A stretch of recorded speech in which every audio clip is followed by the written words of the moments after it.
Okay, we're back, YouTube. We're on the 2011 Nissan Altima again. This is the follow-up video that I said that I was going to do. It's been a couple days past 1 month since I did the transmission CVT fluid change, where I actually dropped the pan because my particular model, like I said in my previous video, for whatever reason, the early 2011 models, for whatever reason, didn't have a drain plug on the pan, and then the later 2011 they went back to putting a drain plug on the CVT transmission pan. So what I had said in the previous video was I would do a follow-up regarding how my experience was with the Castrol CVT fluid has been for me. A lot of people out there, like I said in the previous video, are kind of haters. They tell you that you can only do what the manufacturer says, which is to use strictly the Nissan brand NS2 CVT fluid. I think it's more marketing, but that's my personal opinion. Like I said before, do this at your own risk. It may void warranties, like I said before in the previous video. If you have a warranty on your vehicle for Nissan, just put the Nissan fluid in. That'll, if you're going to do this job a DIY or DIY yourself, that way there's no reason for them to want to void your warranty for any reason because of something as stupid as using a different brand of fluid. So what we're going to do today is, I don't know how much of this I'm going to film, but I'm going to give you a quick overview. It had 76,300 miles on it when I did the change, where I dropped the pan and I showed you how I cleaned it out and reinstalled it and put a fresh new, I think 5.5 quarts I want to say I put in it, of the fluid. Also replaced the transmission CVT filter with one that I picked up from out at the AutoZone for, I think it was $10.99, and filled it up with new fluid and cleaned the pan, made sure the magnets were clean, and I've been driving it ever since. I've taken on a couple little tiny road trips, nothing major. Instantly I noticed, like right away after doing the change, I noticed right away that that no longer there was a little bit less hesitation. It seemed more responsive on the throttle. Maybe it's all placebo, could be psychological, but being that the old fluid probably had about 40 to 50,000 miles on it, it was probably due anyway. It can't hurt, So at this point, without further ado, and without me continuing to yak, I'm just going to point out once again, just like I did in the first video that I did, you want to make sure you get a screwdriver and run it through. I already flipped it around, as you can see, but you push in through this little notch here, and then it allows you to pull the cap up. Now I already did that off video, so we got made sure the cap was removable. Now I'm not going to push it down in, I'm just going to kind of leave it lightly there. That'll allow the airflow to pass through for draining purposes. And then we're going to go ahead underneath and try to do a quick demonstration on a quick just a drain and refill, because like I mentioned in the previous video, you don't get all of the fluid out of the vehicle when you do the drain and spill and fill, they call it. There's still a lot within the valve body, a lot up through all the passages, as well as like the torque converter and through the cooling line. So I feel that probably 3 changes would be perfect, but I'm just going to do 2. I had already purchased the fluid ahead of time and had it ready to go, so that when I was ready to do this, I could go ahead after a couple hundred miles. I was going to go ahead and drain it, and with the plug now, because I replaced the pan with a junkyard plug, or junkyard pan that actually has a plug on it. So we got the fluid ready. I have 4 quarts there, but I do have an extra couple in the back if I need them. I have an old antifreeze jug here. Now this is going to be very beneficial. This has the measurements on the side of it, the quarts, so that when you drain it, you can fill this up with what came out and get a good measurement for what actually came out. I have these. These are the Dorman oil drain plug. It's the part number on them, 097-134. This is the plug gasket, can actually be used on the CVT drain plug as well. Little metal rings, copper rings that help. They're like crush washers. So we're going to go underneath, but first I'm going to stop the camera and reposition you, and I'm going to go underneath and try to do the best I can single-handedly to show you how to drain the CVT.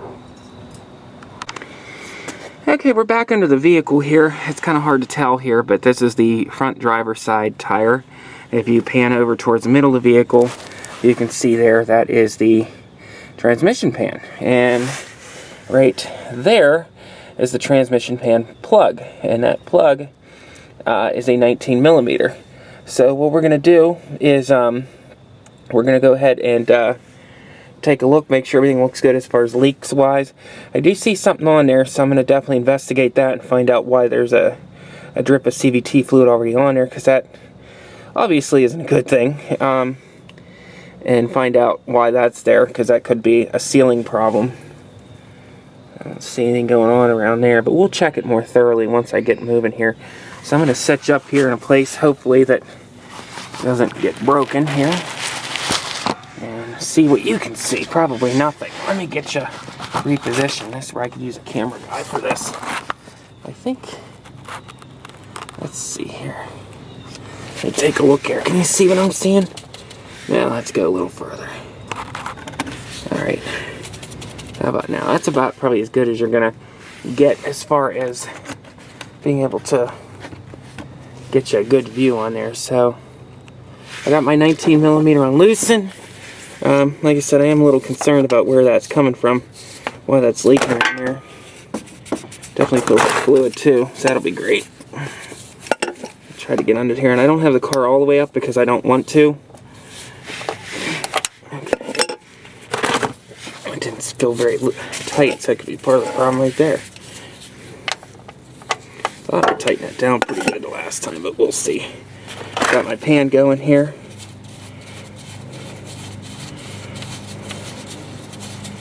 I did run the vehicle for a while to get it up to temp. There we go. Ooh, it looks really good, so it's good. Figure this will give us an opportunity to make sure we got a nice clean slate of fluid here.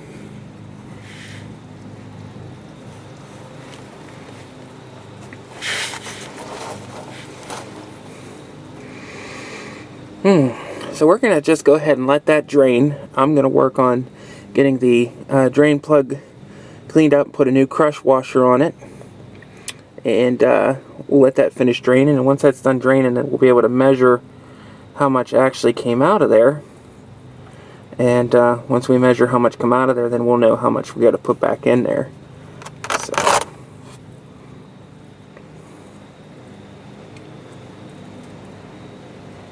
Looks like it's stopping now, so that's good. Alright, so I'm going to go back up top here, and I'll bring you back up with me in just a second, guys.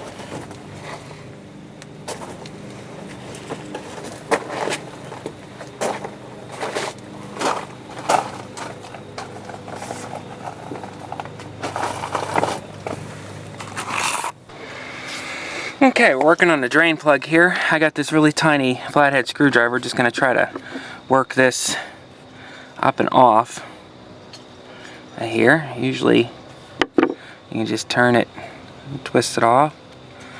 Okay, make sure the drain plug's pretty clean. There is an end on there that looks like it got a little bit clobbered up. I'm going to clean that up with something and get that little bevel off there. That was probably from the junkyard when they took these out, so I'm going to clean that beveled end up. That might have been what was causing my leak, and then maybe take just like a air sander or something to that just to kill that down a little bit. So we'll do that, and I'll be right back.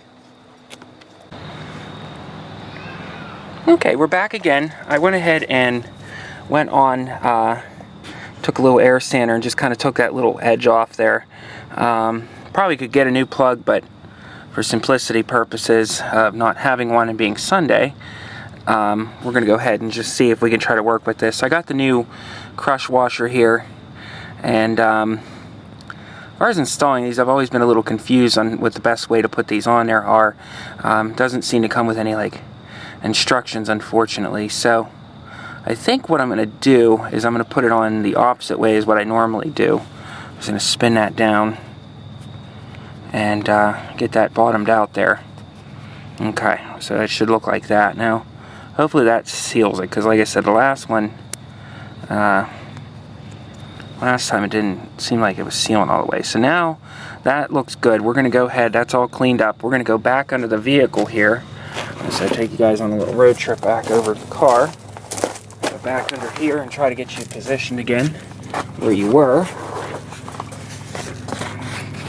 Hopefully you can see. Alright, that should be enough drainage for now. And then we're going to go back under here, make sure that this is all clean, it looks good. And go ahead and screw the drain plug back in, like so. Like that. And then I'm going to go ahead and start tightening that down. Grab my socket wrench here. Get it back on tighten. Now I'm going to pull the pan gently this way to try not to spill any of it. Grab my rag, gotta clean it up a little bit. Before I fill this up, I'm going to really climb under here and take a look at, make sure it wasn't leaking from the seal anywhere, because I did reuse the fan gasket the last time. So I want to make sure that's not an issue, that where it's leaking, but it definitely looks like it's leaking from that drain plug. Put that on there, crank that down.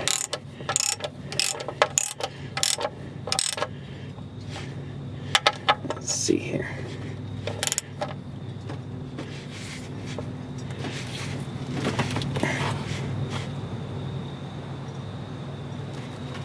Okay, you want it too tight, but you don't want it loose either.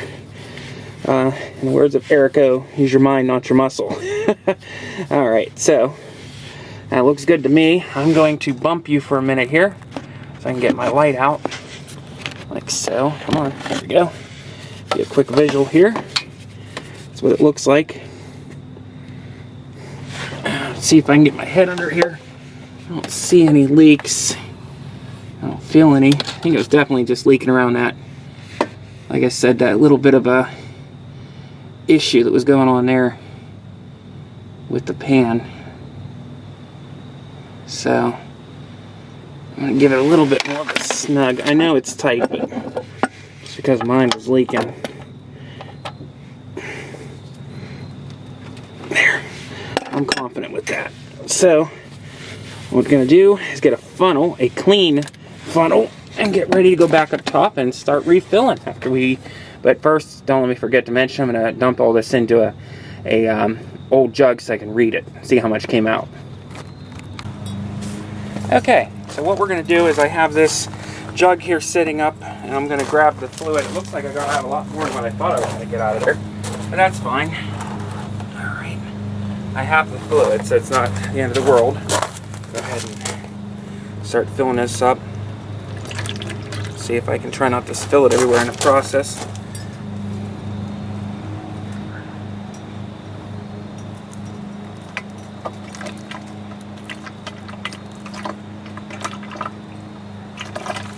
Now, we might have to rethink this. I can't get a good pour on this. This is not working out very well. Yeah, this is a bad design. We're going to have to get a bigger funnel. So, let me grab a bigger funnel because I don't want to lose any of it. A, not good for the environment and my driveway, but B, I got to get a good measurement.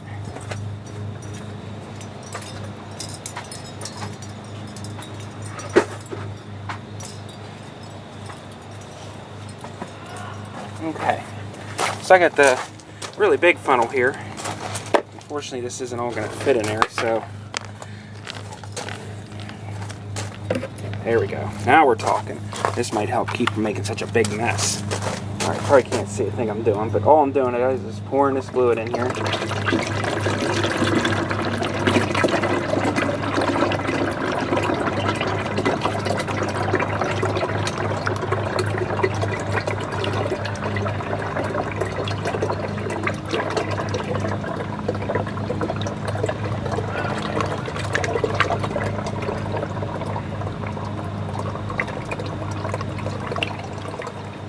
Let's see where we at here. Now, still got some room.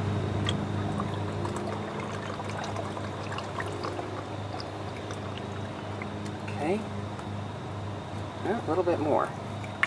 Probably fit it all in there. So that's cool. Okay, so let me take a look-see here and see how much we actually got out. Wipe the side down here. Clean all this up here when we're done. So I would say we got out, let's see, if that's 3 quarts, on the side. Say that's 4 quarts, about 4.5 to 4.25 quarts. That's pretty good. We got a good bit out. So, and like I said, this will give us a chance to really get a good bit out of there again and do another refill. So I'm going to stop you again, get you repositioned, and then show you how to fill this thing back up here, guys. Okay, so what I did was I went ahead and removed the dipstick here, which is also considered the charge tube. And what we're going to do, we drained out. I'm going to roughly estimate and say we definitely got 4 quarts out of there. We might have got between 4 and 4.5, somewhere in there. So what we're going to do is I'm going to go ahead and put 4 and maybe like 1/4 in, start it, sit it on level, because right now I have it pulled up on a couple wooden blocks just to lift the car up a few inches on the driver's side wheel, just so I can get a little bit more access under there, because it's really tight under here. So we're going to put the 4, maybe a 4.25 of a quart in, and then what we'll do is we're going to start it and get it on level, let it warm up to operating temperature. I think this needs to be at 110 degrees to get accurate reading. Once we get to operating temperature, we're going to recheck it again. So we're just going to go ahead and just start dumping these 4 quarts in. And like I mentioned earlier and in the previous video, this is red. It's supposed to be green, the fluid. Valvoline is green that they use. It's more, they use different colors so you know what kind of fluid's in there. Castrol, for whatever reason, just went ahead and stuck with red, even though it is CVT fluid. And that red is what seems to throw people off. Everybody, you know, if you take it somewhere under warranty, they're going to have shenanigans, because they're going to be like, oh, it's the wrong fluid. You know how it is.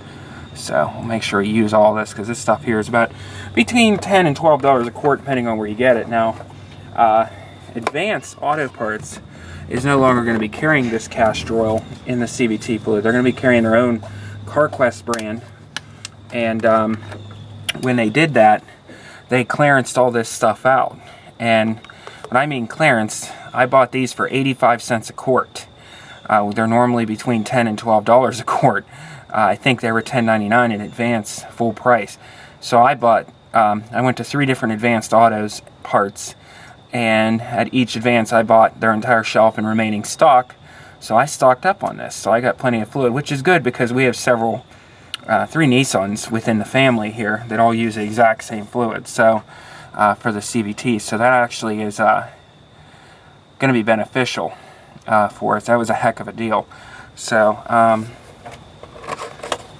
that's one of those once in a lifetime situations. All right.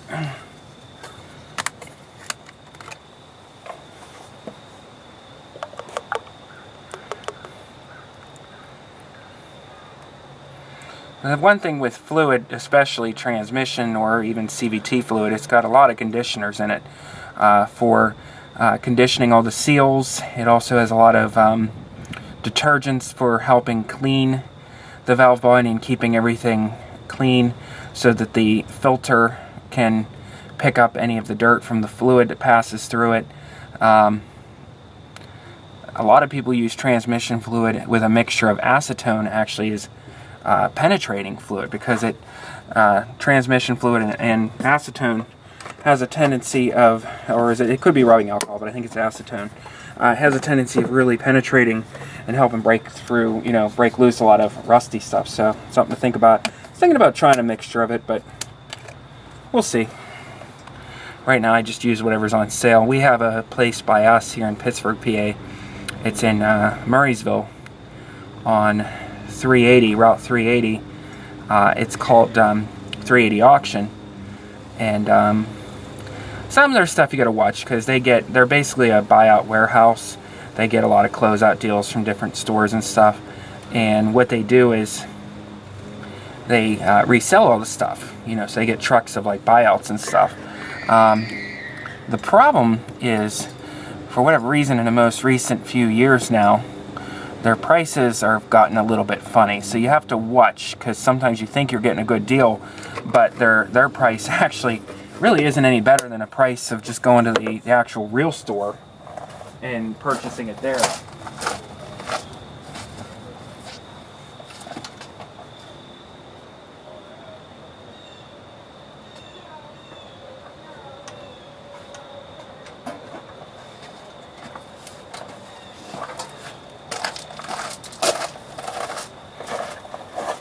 I still have some left over in this old container. This is about a little under a half. This is probably about a fourth right there, so I'm going to dump that in. Hopefully that's all we need, because then I won't have to open up a new one to top this off. That'd be awesome. But like I was saying, the 3D auction's a cool place to go pick up tools and stuff. You just have to watch, because their prices are a bunch of Chinese junk, you know, that you're buying there tool-wise, car tools and stuff. And they really mark it up. I mean, some of the prices are actually more than the prices of just going to the, you know, the regular store, which is kind of unfortunate. Because most people go there because they're trying to get a good deal. So, alright, so I'm going to clean up my containers here and throw all this stuff on the ground for now. Turn off my light and throw that on the ground. We're going to go into the vehicle here and get it started up here.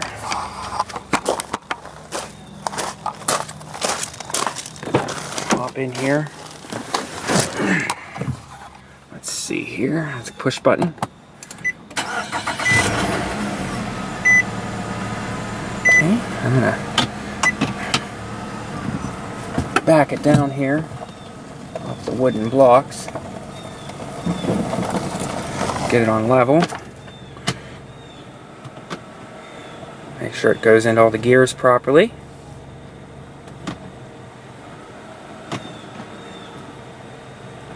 Feels good. So I am going to let this thing warm up to operating temperature again, because it's been sitting for a few minutes. And once it's warmed up, I'm going to go ahead and grab this dipstick here and start checking the level here. But for now, I'm just going to let this thing run. While this is running, I'm going to clean up my mess, and then I'll record me checking the top-off procedure. Alright guys, we're back again. Sorry for the vibration, but I have it propped up on front of the vehicle with it running. I'm going to run this down with this little clip here towards the back so it doesn't re-engage to the front. We're going to check the level here. It's been running for about 10 minutes or so since we left off. Push all the way down until it clicks. And we're going to pull it back out and take a look there. It still looks a little low, so what I think I might do is add a little bit more here. Let me grab some more.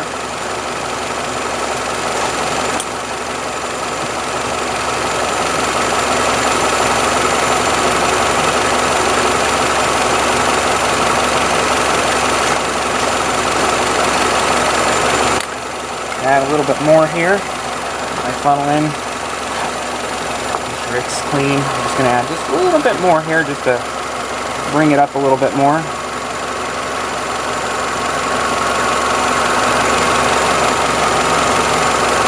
Alright, I'm going to let that run down the tube for a minute. It's probably about another fourth of a quart I added. Set that over there. Now let me tell you, you don't have to use these red rags that I'm using, because the lint can actually get into the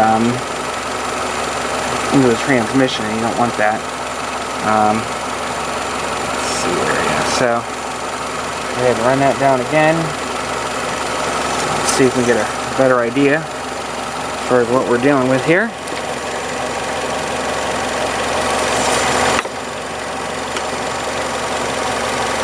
So it's almost, that side's pretty overfilled. So what we're going to do is let that drain down in for a couple minutes, and then we're going to do another check on it here in just a second. Alright, we're back here with the jiggles again. Went around the block a couple times just to get everything up to temp, because it's a cooler day out here. So I'm going to wipe this off, and then we're going to check it again and see where we're at. Make sure we're at a good level here.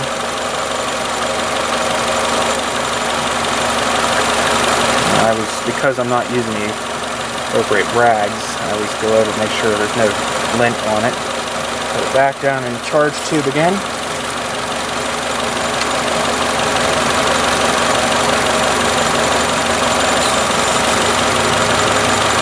And that's right where I want it. So ultimately, you want it between these two notches there. And let me pick you up so you quit vibrating. I want it between those two notches there, and the fluid is roughly right about at that top notch, which is full. Now the cross hatches go a little bit further than that. They go up to about here, but it's actually right below my fingernail, so it's right at that top notch. And that's after it's gotten up to operating temperature. So I'm good with that. That looks like a good place for me. I'm happy. That's where I've always run it, and since basically I bought the car with 30,000 miles, now has 70-some thousand, and it's never been a problem. So I'll do one last final check and look underneath again, just make sure that that drain plug that was in question, that was leaking, make sure it's okay. But other than that, that is a quick drain and refill on your 2011 Nissan Altima. This is the SL model. I don't think that really matters. I think it's pretty much the same on the S as well. That requires the Nissan NS2 fluid is what it requires. I used, like I said, the Castrol. This is about 73,000. I think it has, or I'm sorry, 76,300. When I changed it, it now has 76,800 on it.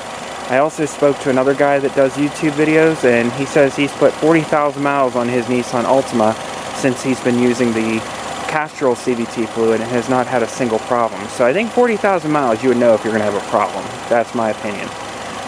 But I hope this vehicle, or I'm sorry, I hope this video, not vehicle, helps somebody. And like I said, there's more detailed videos I have of changing your CVT fluid in your Nissan Altima, but this one here was just your quick and dirty with a drain plug. Let it spill, measure what comes out, refill, up here at the charge tube. Make sure that it's, full once it's reached operating temperature. I want to say I used about ever so slightly under 5 quarts. If you buy 5 quarts for a spill and fill, like I did, I would think that if you're doing it on level ground like I did, you should be pretty much okay. Getting 5 quarts of the NS2 CVT fluid. Can't hurt to have an extra quart laying around, but if you get the Nissan stuff, it is over $20 a quart, so I can completely understand why one may not want to do that. So, but other than that, if I run into any problems, which I don't expect to, I will do a report update on that, and I'll show you the fluid I used up close here in personal. This is the Castrol Smooth Drive technology. And it's hard to see, but if you look at the back there, and if you look online, you can see probably pause your video there, but if you look online, you can definitely see where it says suitable, and NS2 is in the middle there. So I think we should be fine with that. I'm going to go ahead and clean up my mess, dispose of the fluid. Advanced takes old oil, Advanced Auto Parts, and that should be it. I thank you for watching. Like I said, I hope this video helps somebody. That's the whole point of me doing these, is so that maybe someone else like myself might be a DIYer just looking for some extra confidence and seeing that this stuff can be done at home. You don't have to go to a dealership every single time that you need something done to your vehicle. So watch for other coming videos. I'm also going to put a link in the description to my previous video where I had mentioned earlier in this video how I changed the pan out for a junkyard pan that actually has a drain plug, so I can do more convenient spill and fills without having to always take the pan down every time. Obviously, when you're ready to change your filter, clean the pan and clean the magnet, you'll have to take the pan down. But at this point, maybe I'll do that every other change. I plan on keeping this car. It's going to be paid off in 3 payments, so I'm only 3 payments away. I've tried to keep it as nice as I can, and so far, I love the car. Haven't had any major issues with it. So I do have also another video, which if I can remember to do so, I'll also put that link in the description for, it's called 6 years of ownership of my 21 Nissan Altima, and it will go over some of the features and issues that I have had with the vehicle and just give you an insight. So if you're looking to pick up one of these used Altimas, maybe it will help be a decision maker for you after watching that video. So thanks for watching, guys, and have a great day, and God bless everybody.